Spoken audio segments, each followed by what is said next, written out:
Hello class, आज के हमारे डिस्कशन का टॉपिक है इकोनॉमिक रिफॉर्म। लास्ट के लेक्चर्स आपने देख लिया होगा जिसमें इनक्वालिटी, पॉवर्टी एंड एम्प्लॉयमेंट बहुत सारा मैंने करा दिया हूँ। ये आपका बहुत ही इंपॉर्टेंट टॉपिक चलने वाला है। इकोनॉमिक रिफॉर्म से आपको एक क्वेश्चंस तो मिल ही जाते हैं और इस इकोनॉमिक रिफॉर्म को पढ़ लिया तो आपने कई क्वेश्चन ऑलरेडी कंप्लीटेड हो जाता है।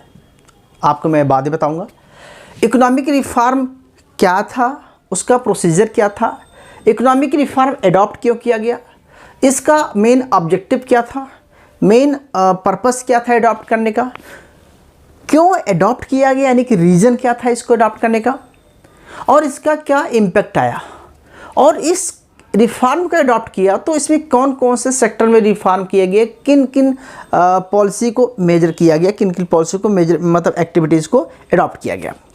तो ये बहुत बड़ा आपका चैप्टर होने वाला है क्लास।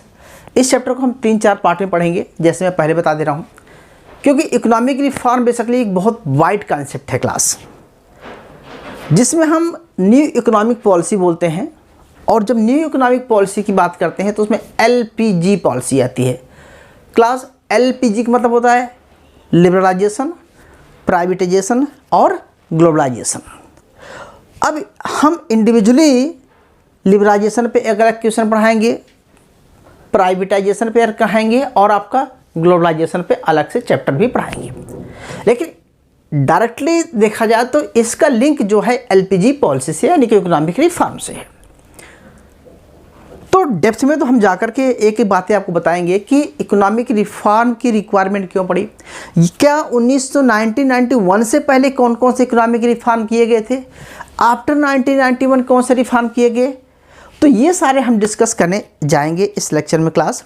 सबसे पहला देखिए कि हम आपको डेप्थ में बताना नहीं चाहते अभी आपको, लेकिन आपको इतना समझना क्लास कि जो न्यू इकोनॉमिक पॉलिसी है, न्यू इकोनॉमिक पॉलिसी 1991, ठीक है, इसके 3 अलग अलग हैं जिसे बोलते हैं क्लास LPG पॉलिसी, LPG। तो LPG समझ गए, लिबरलाइजेशन, प्राइवेटाइजेशन और ग्लोबलाइजेशन। हम बहुत डेप्थ में जाएंगे। अगर हम लिबरलाइजेशन की बात करें तो इसका मतलब क्या होता क्लास, यहाँ पर यह था कि 1991 के सिचुएशन में इससे पहले हमारी कंट्री में बहुत सारा बैरियर था, बहुत सारा रिस्ट्रिक्शन थे, चाहे वो हमारी फॉरेन ट्रेड हो, चाहे डोमेस्टिक इकोनॉमी में भी, चाहे कोई न्यू इन्वेस्टमेंट की बात हो, न्यू ब्रांचेस की बात हो, बेसिकली बहुत ज़्यादा बैरियर थे। मॉनेटरी पॉलिसी, फिजिकल पॉलिसी की बात किया जाए वो एक डोमिनेंट पोजीशन के हाथ में थी। तो कहने मतलब लिबरल नहीं थे, ठीक है, चाहे इंडस्ट्रियल सेक्टर हो, चाहे फॉरेन सेक्टर हो, चाहे ट्रेड सेक्टर हो, यहाँ पर लिबरलाइजेशन नहीं था, बहुत लिबरल इकोनॉमी नहीं थी, बहुत क्लोज्ड इकोनॉमी की बात करते हैं। दूसरा पता है हमने कहा कि लिबरल होंगे और प्राइवेट इन्वॉल्व करेंगे, तो सेकंड प्राइवेटाइजेशन है। प्राइवेटाइजेशन का मतलब होता है कि गवर्नमेंट सेक्टर पहले इन्वॉल्व होता था। 1990 में से पहले हमारे यहाँ गवर्नमेंट पूरा इन्वॉल्व था। 1991 के बाद हमने गवर्नमेंट सेक्टर को धीरे धीरे कम किया, और गवर्नमेंट के सेक्टर को कम करने के पीछे रीजन क्या थे, ठीक है, गवर्नमेंट सेक्टर फेल हो रहे थे, तो हमने LPG मतलब प्राइवेट सेक्टर की बात किया जाएगा। तीसरा होता है ग्लोबलाइजेशन। बेसिकली हम ओपन इकोनॉमी की बात करेंगे यहाँ पर। इसका मतलब था कि हमारे पास 1990 से पहले हमारी इकोनॉमी बहुत क्लोज्ड इकोनॉमी थी, हमारा बहुत अलग कंट्रियों के साथ कोई ज़्यादा इन्वॉल्वमेंट नहीं थी, बहुत सारे बैरियर लगा रखे थे हम। तो उसको ओपन करना, ट्रेड को, फॉरेन ट्रेड को ओपन करना, बहुत सारे टैरिफ को कम करना, रिड्यूस करना, इंपोर्ट और टैरिफ जो कोटा दुनिया भर के लगा रखे उसको कम करना। तो बेसिकली किस तरह से हमें कैपिटल इनफ्लो करना होता था और कैपिटल आउटफ्लो को रोकने के लिए बहुत सारे बैरियर थे। कैपिटल हमारे यहाँ फॉरेन कैपिटल कम थी, तो FDI और पोर्टफोलियो की बात करता है, वो सब किस तरह से एक कंट्री से दूसरी कंट्री में लिंक होता है, उसको हम ग्लोबलाइजेशन की बात करते हैं। तो ग्लोबलाइजेशन में क्लास बहुत डेप्थ में जाना है, जिसमें हम फाइनेंशियल ग्लोबलाइजेशन की बात करेंगे, आगे जैसे आपके फाइनेंशियल वोलेटिलिटी की बात करेंगे, किस तरह से चेंजेस होते हैं, क्या रीज़न था कि हमने फाइनेंशियल ग्लोबलाइजेशन अडॉप्ट किया, ठीक है। तो ये सब बेसिकली क्लास ये इकोनॉमिक रिफॉर्म के 3 पार्ट आएंगे। तो अगर आपसे पूछा जाता है कि 1991 की न्यू इकोनॉमिक पॉलिसी तो ये तीनों आपको लिबरलाइजेशन, प्राइवेटाइजेशन एंड ग्लोबलाइजेशन तीनों ही आपको एक्सप्लेन करने पड़ेंगे। और इन तीनों का क्या हमारी कंट्री में कॉन्सिक्वेंस था, क्या इम्पैक्ट पड़ा, ये आपको बताना पड़ेगा। क्लियर हुआ? अच्छा, लेकिन हम आपको इन चीज़ों को समझाने से पहले क्लास हम इंडिविजुअली 1-1 चैप्टर पढ़ाएंगे, आपको अलग अलग चैप्टर में पढ़ाएंगे उसको। लेकिन इसके पीछे रीजन क्या था, 1991 के पीछे रीजन क्या था? तो अक्सर कई बार पूछा था कि what are the economic reform क्या थे।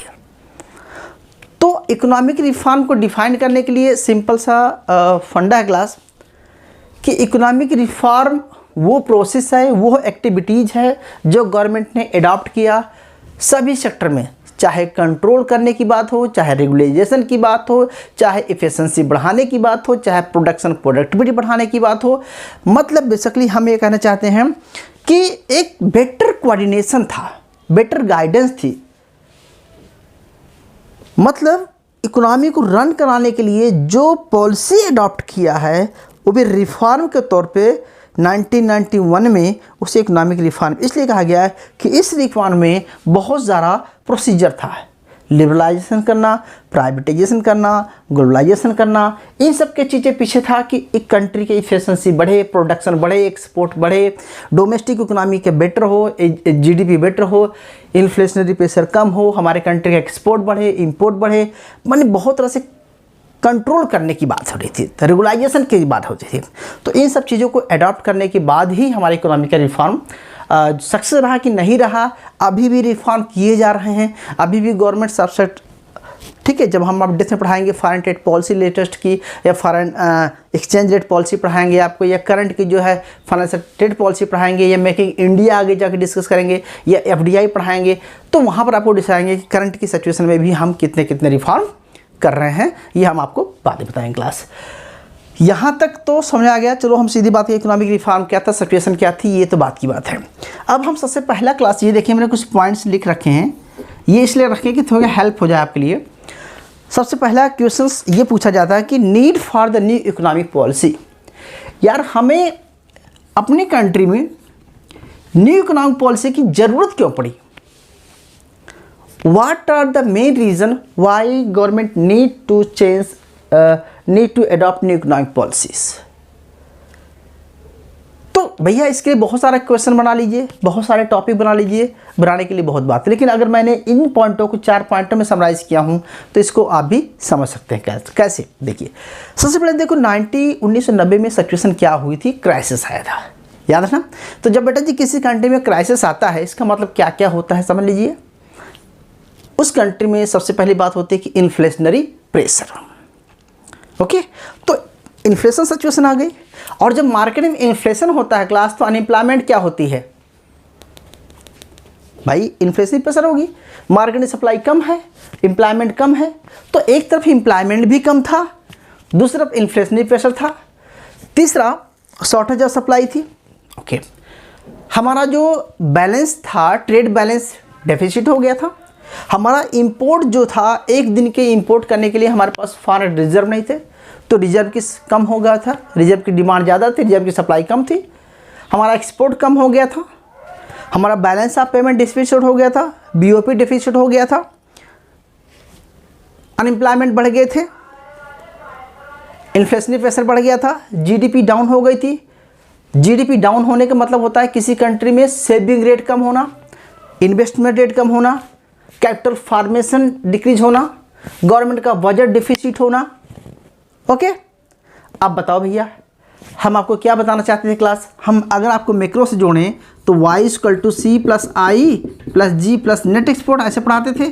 तो याद रखिए कि गवर्नमेंट के में क्या हो रहा था, गवर्नमेंट का बजट डिफिसिट था, ट्रेड मतलब गवर्नमेंट का टैक्सेशन एक्सपेंडिचर्स डिफिसिट था, नेट एक्सपोर्ट में देखेंगे हमारा बीओपी कम हो गया था, बैलेंस ऑफ पेमेंट कम हो गया था, हमारा एक्सचेंज रेट हमारे फेवरेबल में नहीं था, हमारा जो रिजर्व नहीं था हमारे फेवर में, हमारा ट्रेड एक्सपोर्ट कम था, इंपोर्ट ज़्यादा था, इंपोर्ट सब्स्टिट्यूशन भी नहीं हुआ था, और हमारे इंपोर्ट करने के लिए हमारे पास पैसे भी नहीं थे, रिजर्व की सप्लाई कम हो गई थी। ओके, इन्वेस्टमेंट हमारी कंट्री का इन्वेस्टमेंट डाउन हो गया था, यानी कि सेविंग रेट कम हो गया था, कैपिटल फॉर्मेशन कम हो गया था।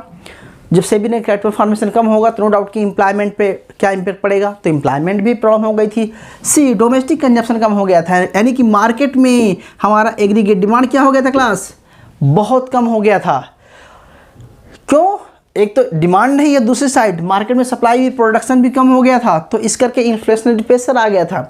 तो क्लास इसके पीछे रीजन क्या थे भाई, क्यों आया? तो अगर हम इन पॉइंटों को बना दें कि why we need economic reform, why we need, तो why we need economic reform, इसके पीछे रीजन क्या था, तो ये सारे रीजन बता देंगे आप क्लास।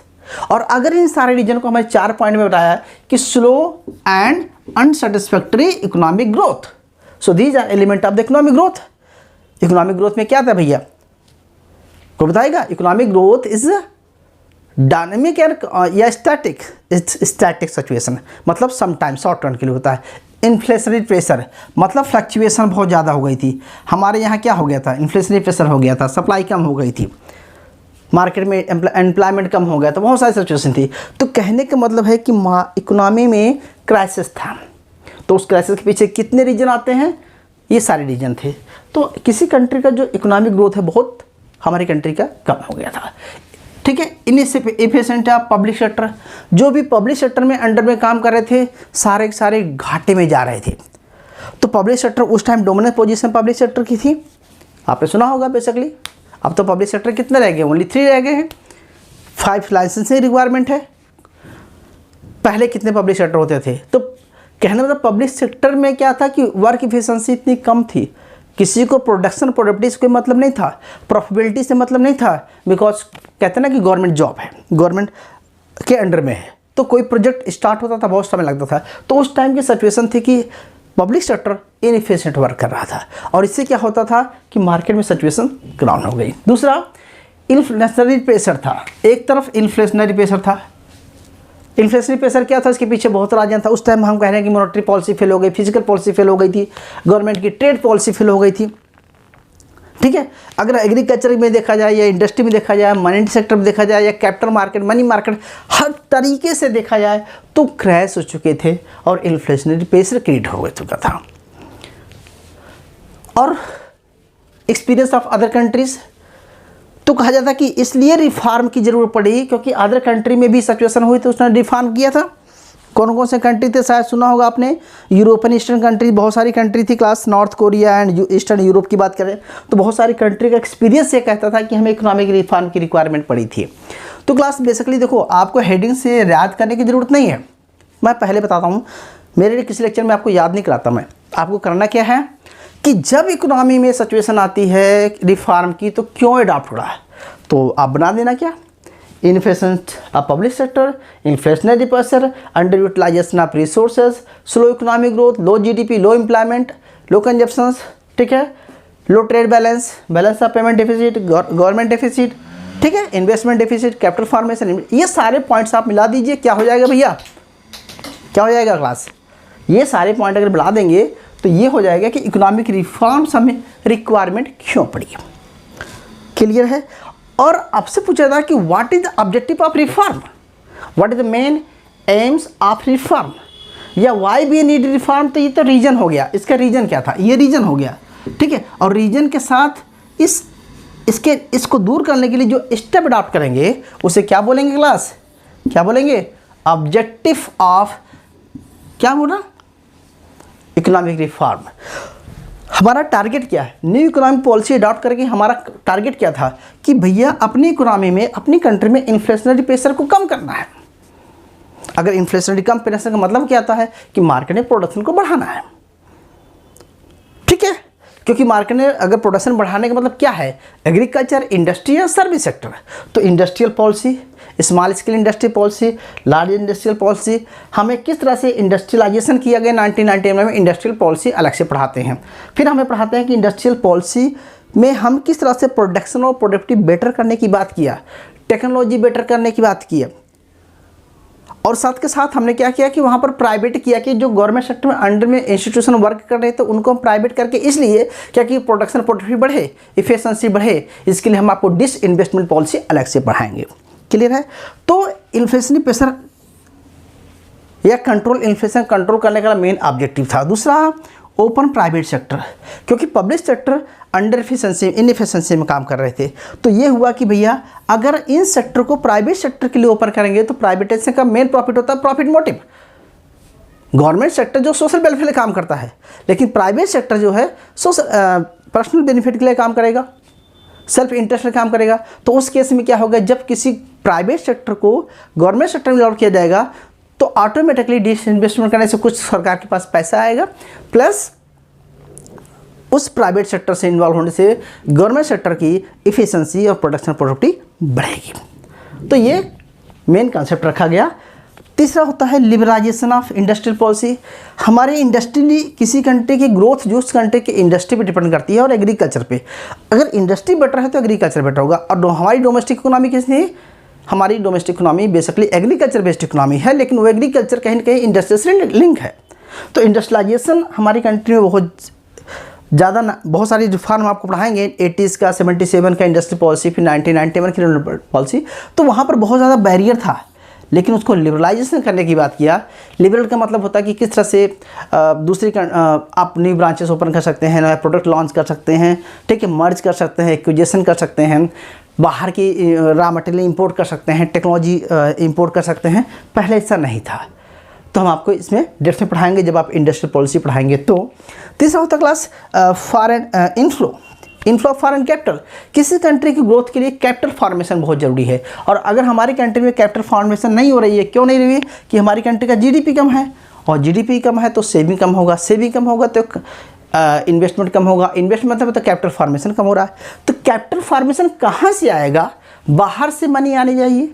तो बाहर से कहाँ आएगा, या तो आप भैया एक्सपोर्ट करके मंगाइए, ठीक है, या तो आप बाहर से बारोइंग कीजिए, या तो आप एफडीआई और पोर्टफोलियो ओपन कीजिए, या तो आप उधार ले लीजिए। तो कहने का मतलब है कि हमें inflow of the foreign capital, क्योंकि हमारी कंट्री में फॉरेन कैपिटल आएगी तो हमारी कंट्री में एम्प्लॉयमेंट सब कुछ जनरेट होगा।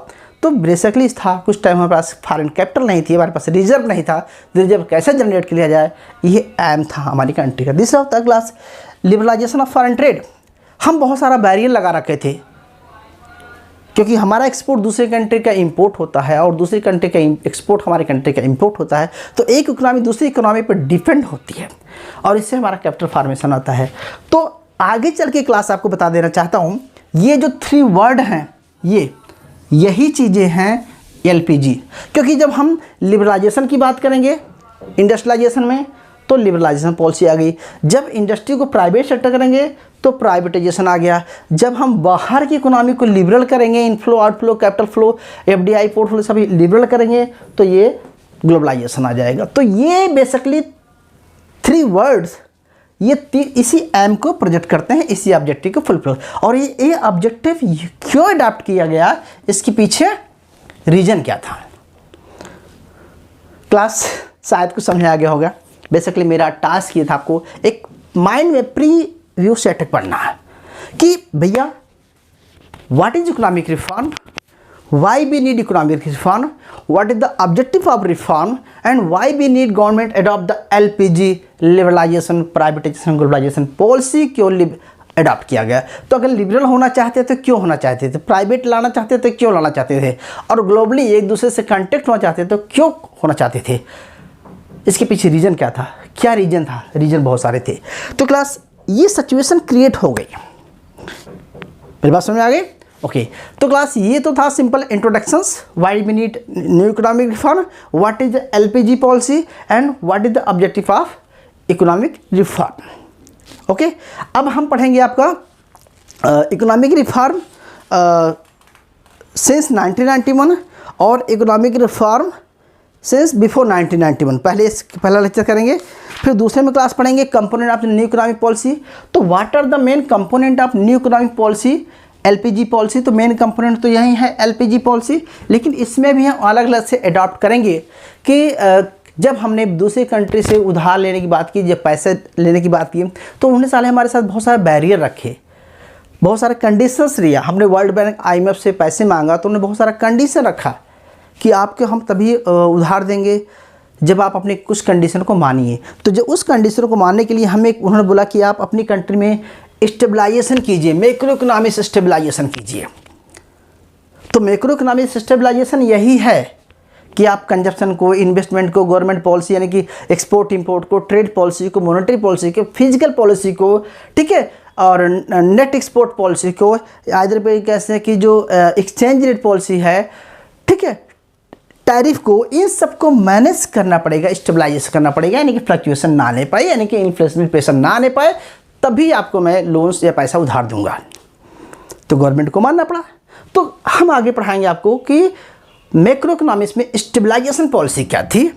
फिर उन्होंने बोला कि आप स्ट्रक्चरल एडजस्टमेंट पॉलिसी लाओ, SAP।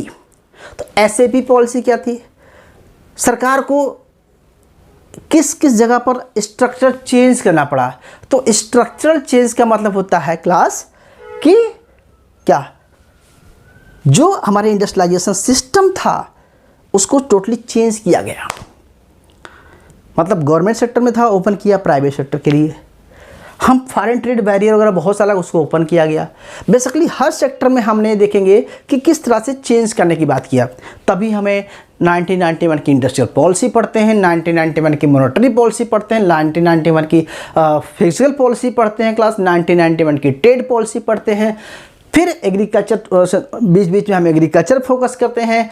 1991 का स्मॉल स्केल पॉलिसी पढ़ते हैं, 1991 की क्या बोलते हैं ट्रेड पॉलिसी पढ़ते हैं, फॉरेन ट्रेड पॉलिसी पढ़ते हैं, इन्वेस्टमेंट पॉलिसी पढ़ते हैं। हम सारी पॉलिसी क्यों पढ़ते हैं, क्योंकि हम एक एक सेक्टर की बात डिस्कस करना चाहते हैं कि क्यों भैया हमने किन के सेक्टर को अडॉप्ट किया। तो आने वाले समय में क्लास अगर इस पूरे सीरीज़ को पढ़ लेंगे, मैं 4 दिन में ख़त्म कर दूंगा, तो आपके आधे से ज़्यादा क्वेश्चन तो तैयार हो जाएंगे। जैसे 1991 की इंडस्ट्रियल पॉलिसी पढ़ाऊँगा आपको, फॉरेन ट्रेड पॉलिसी अभी तक जो 2004, 5 और 15 जो भी चल रही करंट में वो भी पढ़ाऊँगा। फॉरेन ट्रेड में क्या होता है, कैपिटल फोर, इनफ्लो, FDI, ये सब पढ़ाऊँगा। इंपॉर्टेंस क्या है, इन्फ्लेशन को रोकने के लिए गवर्नमेंट कौन से स्टेप, ये हो गया। बेसिकली हम आपको लिबरलाइजेशन अलग से पढ़ाएंगे, प्राइवेटाइजेशन अलग से पढ़ाएंगे, ग्लोबलाइजेशन अलग से पढ़ाएंगे। इन सब के लिए क्या अडॉप्ट किया गया, क्या इसका स्ट्रक्चर था, इम्पैक्ट क्या था, हम इसको पढ़ेंगे क्लास। ठीक है, तो बस यार इतना ही काफ़ी करते हैं, क्योंकि आपका ओवर हो रहा होगा। ठीक है, क्लास का आपका टाइम भी हो रहा होगा। तो मैं आपको सिंपली बताना चाहता हूँ कि न्यू इकोनॉमिक पॉलिसीज़ को हम डेप्थ में कैसे लर्न करेंगे क्लास। तो क्लास नेक्स्ट हमारा टॉपिक रहेगा, मैं पहले बता देता हूँ आपको, पढ़ाएंगे कंप्रेहेंसिव अपना न्यू इकोनॉमिक पॉलिसी पढ़ाएंगे। इसके बाद हम LPG, फिर लिबरलाइजेशन, फिर एक दिन प्राइवेटाइजेशन, एक दिन में हम आपको बेसिकली 3 लेक्चर में कवर करेंगे। फिर आगे वाले 2 लेक्चर में इंडस्ट्रियल पॉलिसी, ट्रेड पॉलिसी, ये सब पढ़ाएंगे। बेसिकली इसी से लिंक करके मैं आपको 10 क्वेश्चन तैयार कराऊंगा, और इसी में से 10 में आपको 5 क्वेश्चन आराम से मिल जाएगा गारंटी के साथ। सो आई होप क्लास समझ में आ गया होगा। फिर भी कोई अगर प्रॉब्लम है तो हम आपके साथ हैं, नेक्स्ट क्लास में डिस्कस करेंगे। ओके बेटा, टेक केयर, बाय बाय।